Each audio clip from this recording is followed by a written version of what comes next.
Everyone, Big John, my camera guy, he wants a nickname. He's been here 2 days, want a nickname. So, V-Money, Big John, let's do this. All right, let's do it.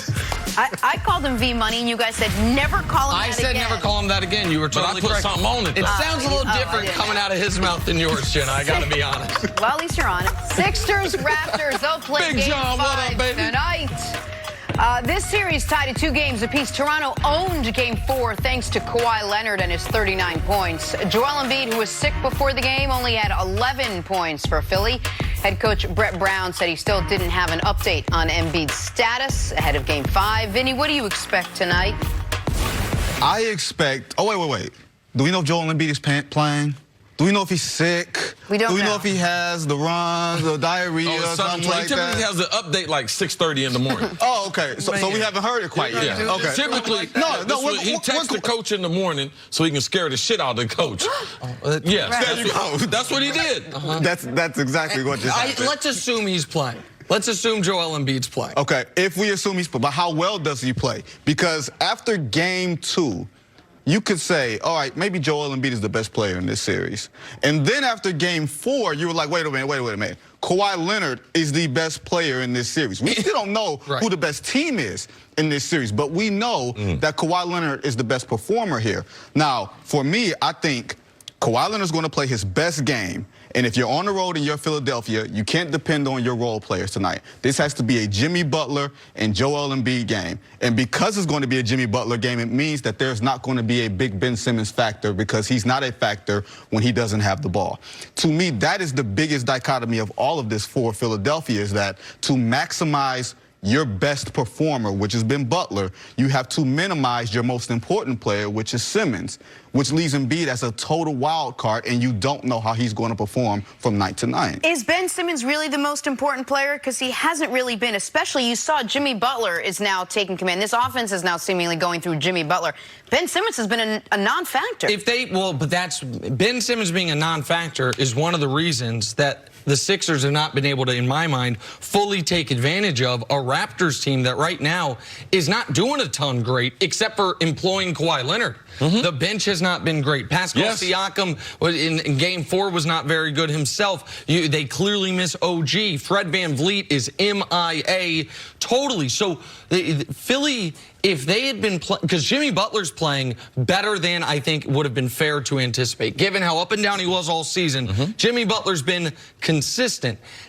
What Philly is missing is the process and the Prince playing up to their abilities, right? Absolutely. It's Joel Embiid consistently producing at the level we know he can, and Ben Simmons producing at all to the level that we know he can. So I've been very complimentary of Ben Simmons' defense. And I had a very smart NBA person reach out to me yesterday and say, Nick, you are getting the Ben Simmons defense in this series totally wrong. He is not using his length, and he is not using his strength to his advantage when he's guarding Kawhi. Yes, Kawhi might be shooting a lower percentage against Simmons than he is against other people, but it's because he's flame-throwing against everyone else. The point that was made to me is that Simmons is not steering Kawhi anywhere, that Kawhi is getting exactly to his spots, a la Bernard King, like you said yesterday, as far as who he reminds you of. So to answer your question, long-winded, I apologize, but Ben Simmons, if he plays great, they'll win. Like, if Ben Simmons has a great game, assuming Joel Embiid is healthy-ish, they will win. But this is the worst playoff series thus far of his career, in a spot where Toronto actually, to me, looks a little wounded and looks a little Toronto in the postseason-ish. I think what you said is the most important thing. And that's all we can establish in this series. We can be like, oh, Joel Embiid, he's not dependable. His health, is he in shape, all that. Ben Simmons, oh, he can't shoot. The number one thing in this series is Kawhi Leonard is the best player. So if you say what's going to happen in game number 5, that's the only thing that we can predict. All right? You can talk about all these other things. Kawhi Leonard has been outstanding. But to your point, as good as Kawhi has been, we still don't know who's the best team, because we don't know who's going to show up for the Raptors. Now, I do believe that this can be a franchise-changing game. There's a rumor out there that the choice right now for Kawhi would be Toronto and the Clippers. If Kawhi was able to get game number 5 in Jurassic Park and somehow they get to the finals, Kawhi could stay there. So for me, I'm not, forget all these other things. Van Fleet, is he going to come off the bench and do something? Well, no, not predictable. So for me, I believe Kawhi is going to send another message in this game. He didn't like the way he finished off and missed those 2 free throws, couldn't get the 40-point game. So that's what I'll be looking for in game number 5, Jenna. But Vinny, now you're banking on Kawhi going out and doing this again and again. If there's one thing that we've known about the Raptors is that they always have the deepest bench. That's the one thing that's been a constant last year, this year.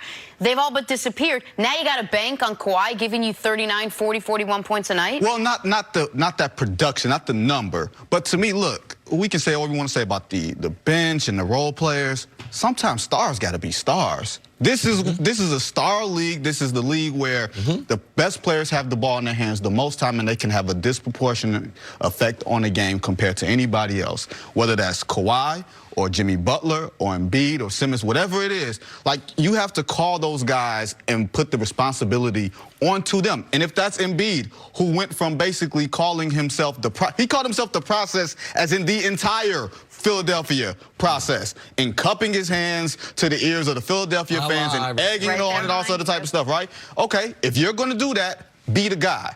No matter whether you're sick, you're ill, whatever the case may be the guy. And Ben Simmons fancies himself as someone who is in that same category. He thinks that he's a top 10 player in the game, regardless of his deficiencies.